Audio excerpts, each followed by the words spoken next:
har xil bozorlar ko'rganman men. Dunyoni aylanib, oho, in bozorlari ko'rib keldik, boshqa bozorlarni ko'rdik. Qo'yliq bozorlarini ko'rdik, yana dunyodagi mana jahon bozorlarini ko'rdik. Istiqoda bir ajoyib bozor bor ekan, hech qayerda yo'q bunaqa bozor. Tutun bozor ekan, tutun bozor. Dehqon bozorining orqasida ajoyib bir shashlik bor ekan, faxr shashlik, faxriddin jon o'zi qiladi shashlikni. Bu odam shashlik emas, shashlikchi. Kabobchi, shashlik mana haqiqatdan kichkina o'zi kichkina-yu, haligi bizga o'xshab haligi sir harakat ekan. Odamlar to'la, joy yo'q.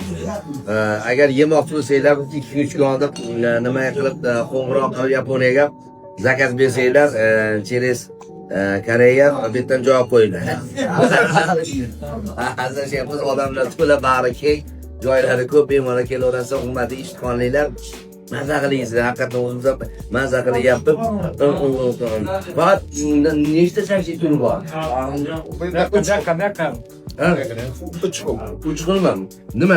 Qiyma, fıskovoy, jigar. Hamma jigarlaringlarni yetalab kelaveringlar. Sog' bo'linglar.